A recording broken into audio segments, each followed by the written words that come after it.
I understand what Byron Leftwich is saying there. You boil it down, it could be pretty simple, right? You just didn't make enough plays to go out there and win the game when you lost like that to the Rams. But it just hasn't looked in sync consistently for that Bucs offense, Willie. Does that feel like what they're going through right now, trying to find that rhythm? Yeah, absolutely. And it's not just that simple as another team makes more plays. It's how you lose the football game. It's where you execute critical situations, how you perform. If you have turnovers, if you're in sync, with the receivers, with the running backs. And it just felt like they just haven't been in sync on a consistent basis. You see some games where they are, and there's other games where the clock in Brady's head is going off, the ball is coming out, the receiver or running back is not ready for the football, or he's trying to hold the football in this situation, which you're watching now, a little too long to let the route develop, and the protection is breaking down. So I get it. It's a lot of new pieces, and they have to put all these pieces in part, and they got to be on the same page. But, like I mentioned earlier, Rhett, this is a perfect opportunity against the Chiefs to get it going. Chiefs defense has given up almost 300 yards in the passing game the last couple of weeks, and they're giving up 31 points in the last couple of weeks. So they need to get it together. They need to find their rhythm, and they need to move forward. Yeah, no question. Same goes here for Tom Brady. As you look at Next Gen Stats here, powered by AWS, the deep passes were apparent in the loss to the Rams. It was just off target, it felt like. It's actually 0 for 19 on deep passes in the last 4 weeks, weeks 8 through 11 here. You were talking about that Chiefs defense, though, and I want to get to that because they've given up 31 points in each of their last 2 games, in the win over the Panthers and in the win over the Raiders, which were tight victories. Thank goodness you got a guy like Patrick Mahomes in those situations. But is that an area where the Bucs can exploit here?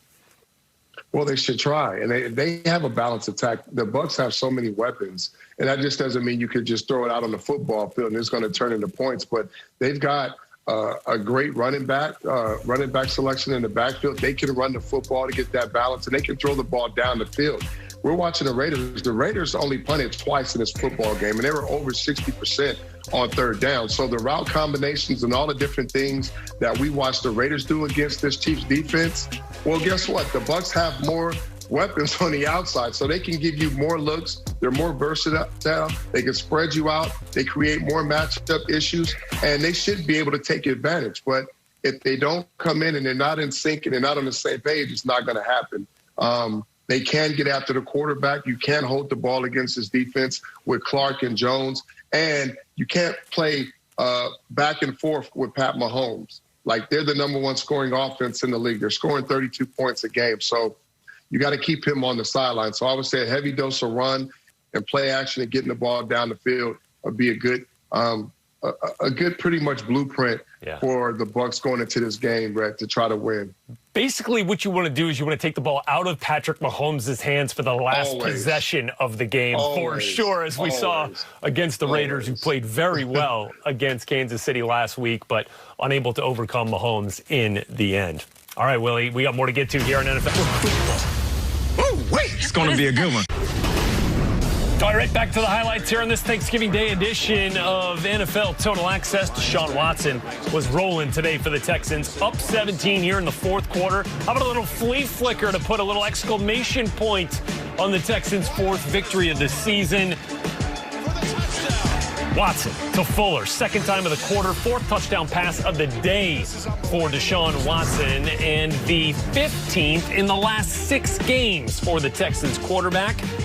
Passer rating, 122.3 in the last 6. He's also run for 210 yards over that time period, and the Texans for it, 3-3, much better than the 1-4 mark through their first 5 games. Here now, the Texans quarterback from Detroit on the victory today.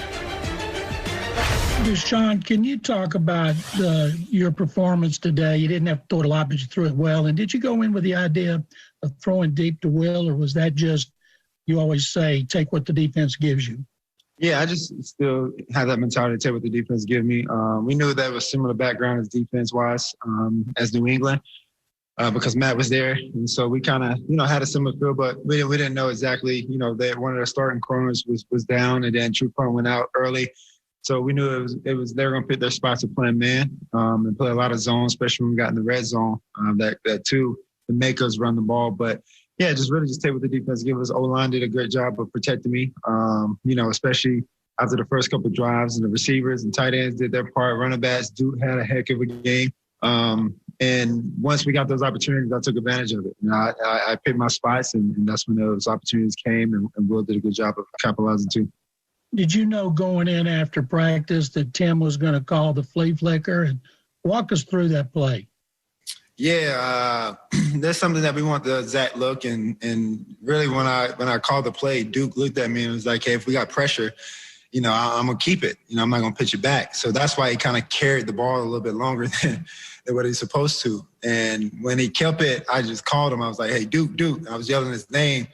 And he just turned around and threw it back to me. And I grabbed it, and I seen Will naked. So I got it to Will, and that's how it really happened. So he was really keeping it because that was the plan. If pressure, keep it. But I called his name, and he trusted me and pitched it back, and I just grabbed it and launched it.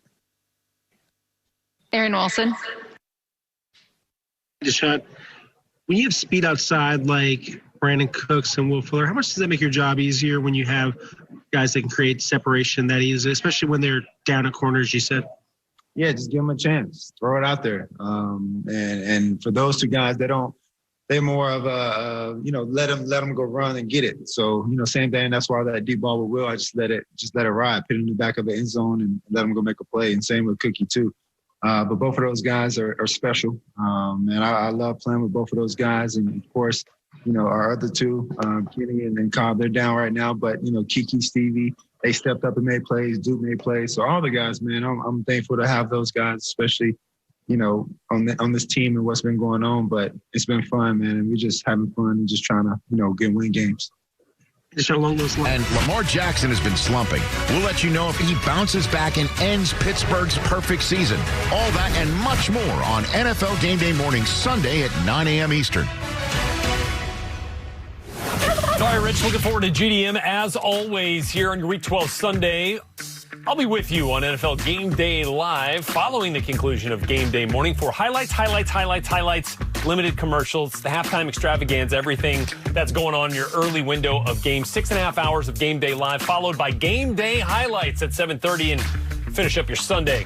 Chris Rose and company on NFL Game Day Final at 11:30 Eastern Time, immediately following Sunday Night Football. So a lot to look forward to here on Sunday. Willie, can't wait to see Sunday time. What piques your interest this week?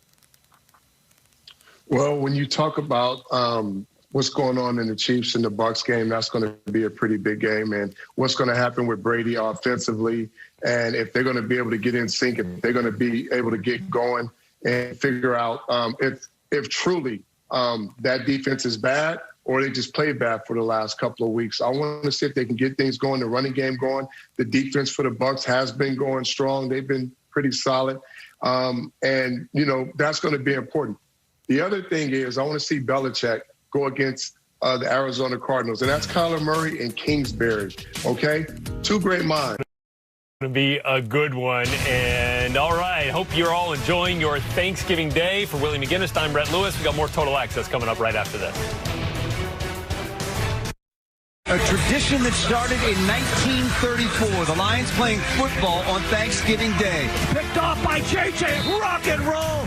One, pick, six. Gives to Peterson. Hesitates into the end zone.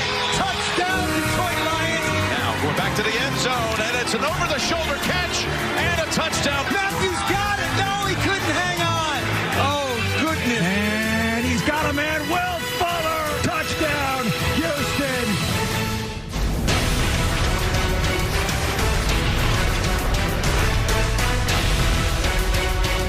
Hello, everybody. Welcome to NFL Total Access, a special Happy Thanksgiving Day edition of Total Access. I am Brett Lewis here with Willie McGinest. Willie, happy Thanksgiving to you. We're going to have one of your former